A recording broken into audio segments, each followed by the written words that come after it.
दोस्तों, आकांक्षा दुबे के मामले में बहुत बड़ी खबर है जिसके बाद पूरी इंडस्ट्री में हलचल मच गई है।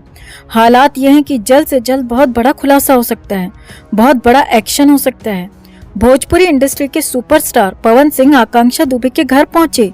भदोई में आकांक्षा दुबे की मां से पवन सिंह ने मुलाकात की और ये सिर्फ मुलाकात नहीं थी बल्कि बहुत बड़ा अपडेट था, बहुत बड़ा एक तरह से रेवलेशन था, बहुत बड़ा खुलासा था।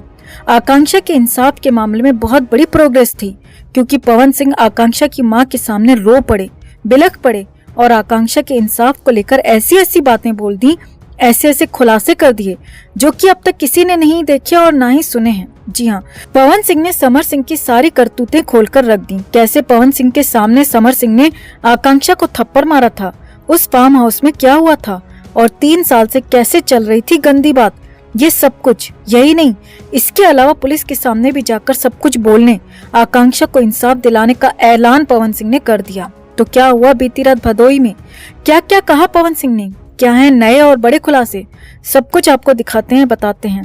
आप भी इस वीडियो को ज्यादा से ज्यादा लोगों तक पहुंचाएं, ज्यादा से ज्यादा शेयर करें और कमेंट में जस्टिस फॉर आकांक्षा या अरेस्ट समर सिंह जरूर लिखें। आकांक्षा के इंसाफ की इस लड़ाई में हमारा साथ देने के लिए चैनल के साथ जुड़े, चैनल को सब्सक्राइब करें।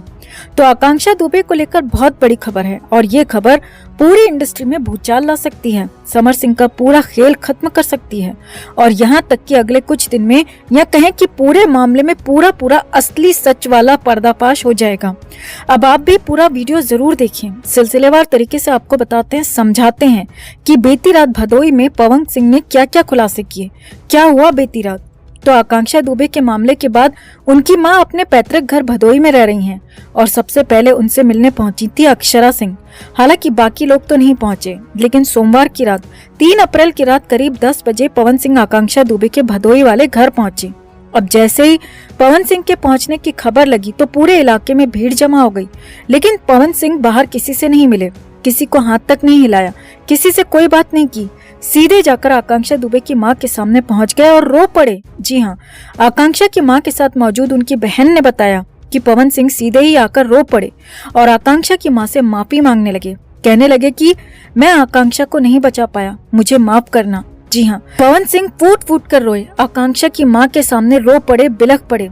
आगे देखिए, आकांक्षा की मां की बहन और आकांक्षा की मौसी के मुताबिक पवन सिंह ने कहा कि वो जानते थे कि आकांक्षा के साथ बहुत कुछ गलत हो रहा है और लंबे समय से हो रहा है, कई सालों से हो रहा है और कई बार मैंने आकांक्षा को इस दलदल से निकालने की कोशिश भी की लेकिन कामयाब नहीं हो पाया। जी हाँ, ये बड़ा खुलासा पवन सिंह यहाँ पर कर रहे थे। अब वो दलदल क्या था, क्या पवन सिंह कर रहे थे, वो आगे देखिए। पवन सिंह ने आगे कहा कि आकांक्षा जब से समर सिंह के साथ रिलेशन में थी तब का पहला महीना छोड़ दें तो उसके बाद से आकांक्षा के लिए ये रिश्ता किसी टॉर्चर से कम नहीं था, बेहद टॉक्सिक ये रिश्ता हो चुका था। उन्होंने खुलासा किया कि समर सिंह ने सिर्फ आकांक्षा को मेंटली परेशान नहीं किया बल्कि अन्य तरीकों से भी उसे नुकसान पहुंचाया। और पवन सिंह ने तो यहाँ तक खुलासा कर दिया कि समर सिंह ने एक पार्टी में उनके सामने, सबके सामने आकांक्षा पर हाथ तक उठा दिया था, जिसके बाद खासा हंगामा हुआ था, बवाल भी हुआ था। जी हाँ, आकांक्षा की मां के आगे रोते रोते पवन सिंह ने बताया कि वो पार्टी वाराणसी के एक फार्म हाउस में थी जिसमें आकांक्षा काफी खुश थी और हाँ, वहाँ पर कई सारे लोग मौजूद थे, मगर किसी बात को लेकर समर सिंह और आकांक्षा के बीच में बात हुई, कोई दिक्कत हुई और फिर पूरी पार्टी में समर सिंह ने आकांक्षा के साथ बेहद गंदा सुलूक किया, सबके सामने भरी पार्टी में बुरी तरह से सबके सामने बेइज्जत किया और आकांक्षा को रोने पर मजबूर किया। पवन सिंह ने बताया कि यहाँ तक कि कई लोगों ने समर सिंह को रोकने की कोशिश की, लेकिन समर ने सबको ये कहकर चुप करा दिया कि ये उसका पर्सनल और प्राइवेट मामला है, इसमें कोई और ना ही बोले तो बेहतर होगा। इसके बाद आकांक्षा दुबे भी वहाँ से रोते रोते चली गई थी, जबकि समर सिंह इसके बाद बाकी लड़कियों के साथ वहाँ पर पार्टी करता रहा, उसे कोई फर्क नहीं पड़ा था। पवन सिंह ने कहा कि मुझे तभी लग जाना चाहिए था कि सब कुछ ठीक नहीं हो रहा है, लेकिन फिर भी आकांक्षा ने साफ साफ कुछ नहीं कहा था तो इसीलिए मैं भी चुप हो गया, कुछ नहीं बोल पाया। ये बातें पवन सिंह ने बोली हैं। आगे देखिए, अब हो सकता है कि पवन सिंह को लगा होगा कि शायद अंदर खाने रिश्ता ठीक हो और ऐसे रिश्ते में कभी कभार झगड़े होते हैं, मगर ये रिश्ता तो पहले ही खराब हो चुका था और एक तरह से आकांक्षा के लिए जी का जंजाल बन गया था और ये बात बाहर से किसी को नहीं पता थी, लेकिन हाँ, पवन सिंह सब कुछ जान चुके थे, समझ चुके थे। पवन सिंह ने आकांक्षा की मां को आगे बताया कि कई बार आकांक्षा ने मुझे बताने की कोशिश भी की, लेकिन वो ढंग से न बता पाई और ना ही मैं समझ पाया।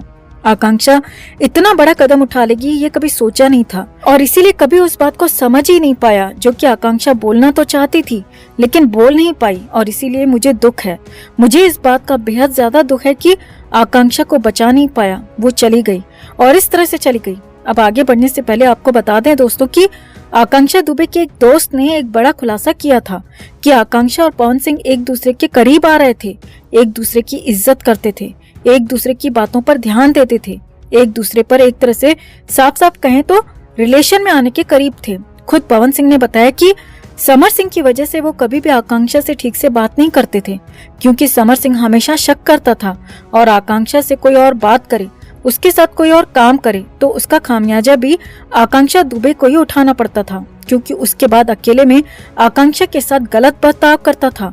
और इसीलिए आकांक्षा की बात करने के बाद भी, एक तरह से मदद मांगने के बाद भी मैं उसकी मदद नहीं कर पाया, उसे बचा नहीं पाया। मैं उस जिंदा दिल लड़की को बचाने में नाकामयाब रहा। ये बातें पवन सिंह ने कही हैं दोस्तों, और बुरी तरह से रोने लगे। आगे देखिए, पवन सिंह ने कहा कि आकांक्षा दुबे बहुत भोली और अच्छी लड़की थी, उसका इस्तेमाल हुआ है, उसके साथ गलत हुआ है, उसे इंसाफ मिलना चाहिए, हर हाल में मिलना चाहिए, और आकांक्षा के इंसाफ के लिए वो खुद भी कुछ भी करने को तैयार हैं। पवन सिंह ने कहा कि हालांकि पुलिस अपनी जांच कर रही है, अभी पुलिस की जांच का इंतजार करना चाहिए, लेकिन हाँ, कहीं भी कभी भी मेरी जरूरत होती है, जांच में मदद के लिए मैं पूरी तरह से तैयार हूँ, सब कुछ सच सच पुलिस के सामने बोलने के लिए भी तैयार हूँ। तो कुल मिलाकर मामला बेहद गंभीर हो चला है, क्योंकि मामला सिर्फ एक रात का, सारनाथ के उस होटल का या फिर 25 मार्च की रात को जो कुछ हुआ इसका नहीं है, बल्कि हिसाब तो पूरा होना चाहिए, और पूरा हिसाब होगा भी। समर सिंह ने जो 3 साल तक आकांक्षा की जिंदगी बर्बाद की, उसके करियर को तबाह किया और उसे लगभग पहले ही खत्म कर दिया था, और अंत में बची कुची आकांक्षा को भी खत्म कर दिया, दुनिया से उसे रुखसत कर दिया। इन सारी बातों का हिसाब होना चाहिए। समर सिंह को इन सारी बातों का हिसाब देना होगा, कानून के सामने भी और आकांक्षा की माँ, आकांक्षा के चाहने वालों के सामने भी। तो आपका इस पूरे खुलासे पर, इस पूरे मामले पर, अपडेट पर क्या कहना है? इस वीडियो को ज्यादा से ज्यादा लोगों तक पहुंचाएं ताकि समर सिंह की काली करतूतें दुनिया के सामने आ सकें और आकांक्षा को इंसाफ मिलने में मदद मिल सके। चैनल के साथ जुड़कर चैनल को सब्सक्राइब कर हमारी आवाज बने।